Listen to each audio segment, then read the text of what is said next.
Hi, I'm Elizabeth Rose here with 100.1, the radio station where we get to the bottom of your favorite books. Here I have Jodi Picoult. Hi, guys.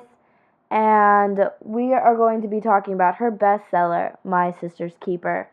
Throughout the story, she talks about many connections she's made and the true theme of her story. And today we're going to get to the bottom of that. So, Jodi, what is your book about? My book, My Sister's Keeper, is about this girl who is conceived to be a donor for her sister who has leukemia. And by the age of 13 decides she doesn't want to be a donor anymore. And she actually sues her parents for medical emancipation. So throughout your book, you told me that you make several connections. What are some of those connections? Throughout my story, I made several connections, whether it was text to text, or it was self to text, or it was society to text.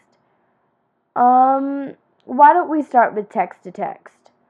Okay, my text to text was about this other book I read in 6th grade, and it was called I to B, and I wish I could remember the author, but I can't, so I'm just going to keep going. But it was about this girl who her mom has leukemia, and it reminded me of Anna, because Anna, she wants to help her sister, and she wishes she could, but she just can't anymore. She can't undergo all these surgeries anymore. She's tired of it. And in I to B, they actually talk about how she wants to be able to do things for her mother, but she physically can't. And that's where I made that connection. It's a great connection. I'm so glad you could share it with us. Why don't you share your self to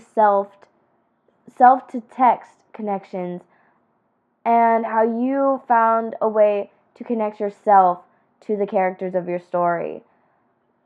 In my book, I connected to multiple characters. The first one is the mother of the 2 daughters.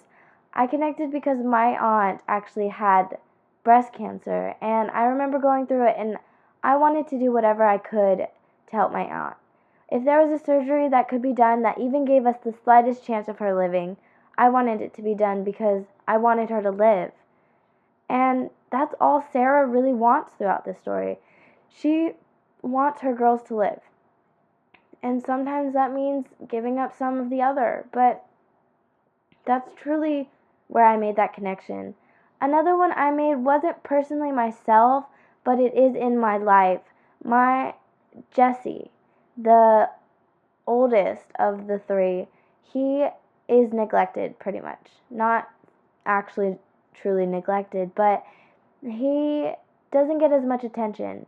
His older sister, well, the older of the 2 sisters, is always going through relapse over and over again with her chemo and everything. And then his younger sister is just trying to figure out what she's trying to do, and so they're both getting a whole bunch of attention, and Jesse's just left off to the side, and he falls into drugs and alcohol and all these bad things, and just made me think of my little brother. And he goes through so much. He used to be a 4.0 student, but as the middle child, he doesn't get all the attention everyone else does. He's not the oldest, but he's not the youngest. He doesn't get the cute little pinch your cheeks attention, but he also doesn't get all the privileges of the oldest. And he was a 4.0 student, and recently, as he's lost attention, has just fallen. And he's not getting as good of grades, and he's just not doing as good as he used to. And that's where I made that connection. The next connection was with a character named Julia. She is the one that goes in the court, and the judge actually calls her in, and she goes through the whole thing and reads through it and tries to figure out if this is truly the right thing to do.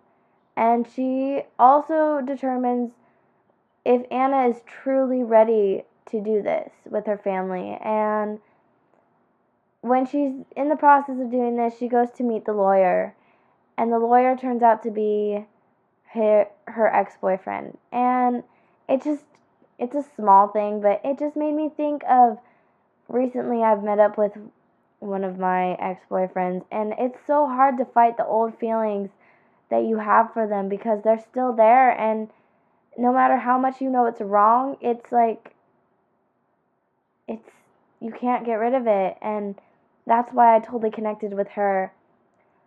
Those are some great self-connections. I honestly don't know how you can do this and write a book at the same time. You also mentioned how you actually connected your book to society. You mentioned something about judgment and peer pressure. Can you elaborate more on those? Of course I can. These are actually my favorite ones.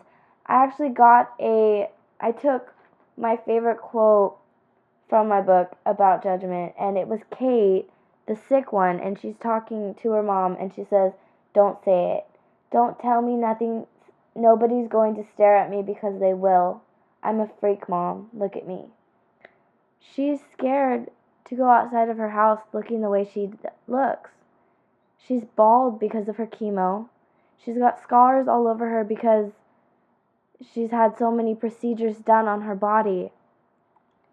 And in this society, judgment is so bad. Someone with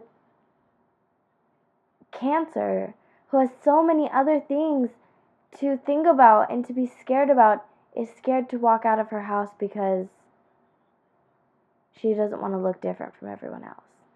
And that was a society connection I made that I truly, it was just a connection I could make, and yeah. The next one is peer pressure. In peer pressure, you know how it goes. You try to get someone to do something you want them to do. Anna, in the beginning of the story, is so set on this lawsuit. She does not want to be this donor anymore. She wants to be herself, do her own thing now. And she's so set on it, and then all of a sudden she'll go home, and her mom will tell her things like, "How can you do this to our family? How can you break our family apart like this?" And all of a sudden Anna's mind will change completely.